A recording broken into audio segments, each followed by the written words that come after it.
Movie के start में हमें हैलोवीन की नाइट को दिखाया जाता है और इसी रात को गौतम सिटी के मेयर की डेथ हो जाती है। जिसने इसका मर्डर किया था उसका नाम था रेडलर। ये गौतम सिटी के बड़े बड़े और बहुत ज्यादा फेमस लोगों को मारा करता था और इस किलर की सबसे खास बात ये थी कि ये जब भी किसी आदमी का मर्डर करता था तो उसके पास एक क्लू छोड़ देता है और इस बार भी ये ऐसा ही करता है। अब अगले दिन पुलिस जब इन्वेस्टिगेशन के लिए आती है तो वहाँ पर उनको एक कार्ड मिलता है। इसमें लिखा हुआ था heaven finds a clue, let's play a game, just me and you. और साथ ही साथ उसमें कुछ कोड वर्ड्स और क्लू भी थे। यहाँ पर मजे की बात ये थी, ये क्लूज किसी और के लिए नहीं बल्कि सिर्फ बैटमैन के लिए थे। यहाँ पर वो किलर बैटमैन को हर बार क्लू देकर जाता था कि नेक्स्ट मर्डर के लिए उसे किस आदमी को मारना है। उस किलर के कहने का मतलब ये था कि अगर बैटमैन बचाना चाहता है तो बचा ले। पुलिस और बैटमैन दोनों मिलकर उस किलर रेडलर का नेक्स्ट क्लू ढूंढ लेते हैं कि उसने आगे किस आदमी को मारना है। मगर पुलिस और बैटमैन जब उस आदमी का पता लगाकर उसे बाहर निकालते हैं तो तभी फौरन से वहां पर रिडलर आकर उस आदमी को मार देता है। और यहाँ पर हमें पता चलता है कि ये सारा प्लान तो रिडलर का था। उसको भी उस आदमी का पता नहीं था जिस आदमी को उसको मारना था और ये काम उसका पुलिस और बैटमैन ने पूरा कर दिया। मूवी के स्टार्ट में जब हमने मेयर की डेथ को देखा था तो रिडलर ने मेयर का एक अंगूठा काट लिया था। उस किलर ने मेयर का अंगूठा इसलिए काटा था क्योंकि वो बहुत ही ज्यादा बुरा और अय्याश आदमी था। इन सब कामों में उसकी एक फ्रेंड भी थी, एक लड़की जो बार में काम किया करती थी। अब बैटमैन और पुलिस को एक पेन ड्राइव मिलती है। जब वो चेक करते हैं तो वो उसमें मेयर और वो लड़की अनिका की पिक्चर्स थी जो कि आइसबर्ग से निकल रहे थे। और यहाँ पर अजीब बात ये थी कि जब ये दोनों वीडियो देख रहे थे तो ये वीडियो अचानक से पब्लिक हो जाती है और हर जगह हर न्यूज़ चैनल पर ये वीडियो दिखाई जा रही थी। इसके बाद पूरे गौतम सिटी को ये बात पता चल जाती है कि मेयर एक बहुत ही ज़्यादा बुरा और अय्याश आदमी था। इसके बाद हमें बैटमैन को दिखाया जाता है जो कि खुद भी आइसबर्ग पहुंच गया था, मगर वहाँ पर आइसबर्ग के लोग उसको अंदर आने से रोक रहे थे। वो उससे फाइट करते हैं। बैटमैन उन लोगों से अकेले ही फाइट कर रहा था। तभी वहाँ पर उनका हेड भी आ जाता है और वो बैटमैन से पूछता है तुम यहाँ पर क्या करने के लिए आए हो। तभी वो उसको एनिका की पिक्चर्स दिखाता है, उसी लड़की की जिसको मेयर के साथ वीडियो में उसने देखा था। वो उस लड़की के बारे में इसको कुछ भी नहीं बताता, मगर तभी यहाँ पर बैटमैन को कैट वुमन भी दिख जाती है। उसका पीछा करने लगता है मगर वो भाग गई थी। यहाँ पर उस कैट वुमन का कुछ और ही प्लान था और वहां से पासपोर्ट चुराने की कोशिश कर रही थी, मगर उसको पासपोर्ट नहीं मिलता। इसके बाद वो मेयर के घर पर जाती है मगर उसको मेयर का पासपोर्ट तो नहीं मिलता, मगर उस लड़की एनिका का पासपोर्ट मिल जाता है। जब वो पासपोर्ट लेकर अपने अपार्टमेंट पहुंचती है तो वहां पर उसको बैटमैन मिलता है। हम देखते हैं कि उसका अपार्टमेंट पूरी तरह से डिस्ट्रॉय हो चुका था और ऐसा लग रहा था कि जैसे किसी ने जानबूझकर उसके अपार्टमेंट को डिस्ट्रॉय किया हो। ये देखकर बैटमैन और कैट वुमन से कहता है कि अब हम दोनों को मिलकर काम करना होगा और ये सब बातें सुनकर वो एग्री हो जाती है। बैटमैन उसको यहाँ पर कैमरा देता है। ये एक ऐसा लेंस कैमरा था कि जो भी कैट वुमन देख लेगी वो बैटमैन को भी नजर आएगा। और यहीं से अब कैट वुमन पहुंच गई थी आइसबर्ग लॉन्ज में अपनी फ्रेंड एनिका का पता लगाने के लिए। अब वो कैट वुमन जिस जगह को देख रही थी वो सब कुछ बैटमैन भी देख पा रहा था। तभी बैटमैन को ये पता चलता है कि इस लॉन्ज में तो सिटी के बहुत बड़े बड़े लोग और सभी बुरे लोग हैं, यानी कि उसे भी ऐसा लग रहा था मेयर को मरवाने में शायद इन सभी का भी हाथ हो। इसके बाद कैट वुमन एक आदमी से मिलती है और वो आदमी कैट वुमन को सारी इंफॉर्मेशन बताता है इस जगह के बारे में, यहाँ के लोगों के बारे में। अब जब वो वापस जा रहा था तो उसको अपनी गाड़ी के बाहर वही किलर रेडलर मिलता है। उसको देखकर ऐसा लगता है कि वो तो शायद इसी आदमी का इंतजार कर रहा था और वो वहाँ पर उसको इंजर्ड कर देता है। इसके बाद सीन शिफ्ट होता है।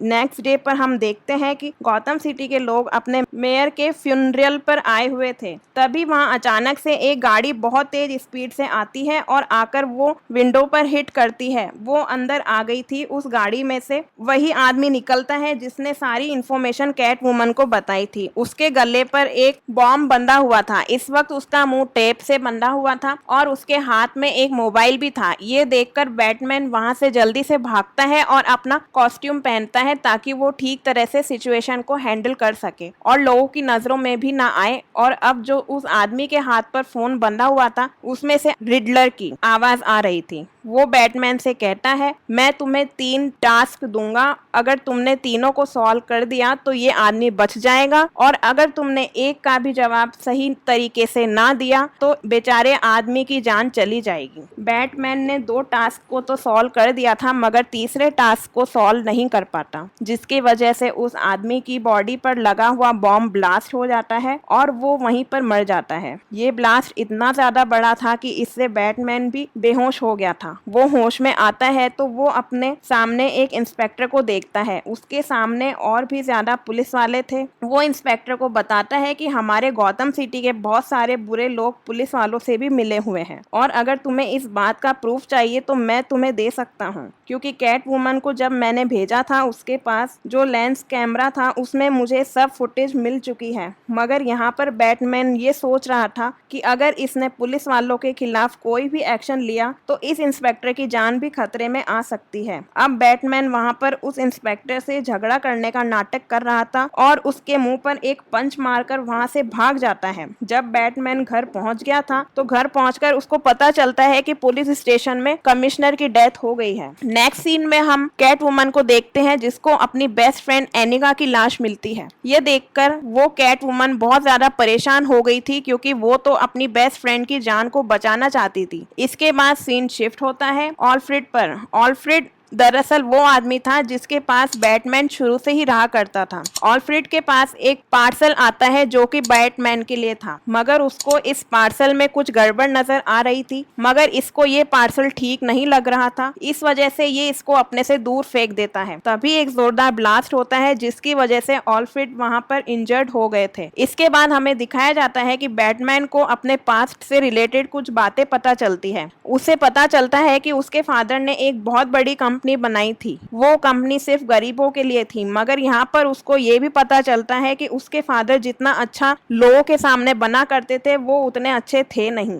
दरअसल बैटमैन के जो फादर थे उनका मकसद ये था कि वो लोगों की हेल्प करेंगे और सिटी के मेयर बन जाएंगे, लेकिन जब वो ऐसा चाहते थे तभी जर्नलिस्ट को इस न्यूज़ का पता चलता है कि उनकी वाइफ यानी बैटमैन की मदर को कोई बीमारी है और वो जर्नलिस्ट चाहता था कि वो इस न्यूज़ को पब्लिक करे, मगर बैटमैन के फादर ये नहीं चाहते थे कि किसी को भी उनकी वाइफ की इस बीमारी के बारे में पता चले। तभी बैटमैन के फादर ने कुछ लोगों को ऑर्डर दिया उस जर्नलिस्ट को मरवाने का, और जब अब सब बातें बैटमैन को पता चलती है तो वो बहुत ज्यादा डिप्रेस्ड हो गया था। इसके बाद बैटमैन एक आदमी के पास जाता है जिसका नाम फैल्कॉन था। ये वो ही आदमी था जो बैटमैन के फादर के साथ काम किया करता था। ये जाकर उस आदमी से पूछता है कि क्या मेरे फादर ने किसी जर्नलिस्ट को मरवाया था, ये बात सच है? तो वो आदमी कहता है कि हाँ, ये बातें सच है, क्योंकि तुम्हारे फादर ने मुझे ही हायर किया था उस जर्नलिस्ट को मारने के लिए। और वो आदमी ये भी बताता है कि इस इंसिडेंट के बाद जर्नलिस्ट के लोगों ने तुम्हारे फादर और तुम्हारी मदर को मरवा दिया था। बैटमैन ये सब बातें सुनकर बहुत ज्यादा परेशान था।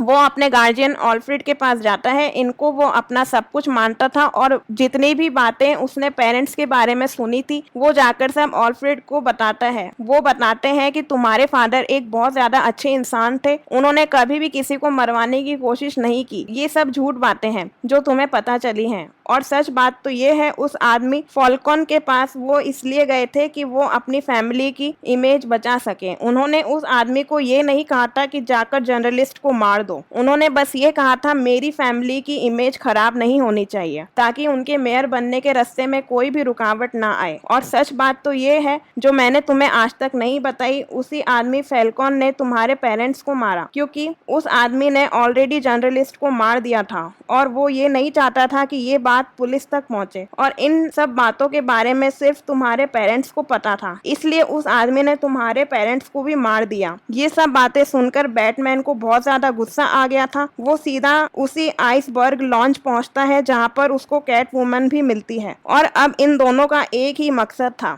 एक तरफ तो कैट वुमन के बेस्ट फ्रेंड की डेथ हो गई थी, दूसरी तरफ बैटमैन अपने पेरेंट्स का बदला लेना चाहता था। और यहाँ पर इस मूवी में ट्विस्ट की बात थी कि फैल्कॉन कोई और नहीं बल्कि कैट वुमन के फादर थे।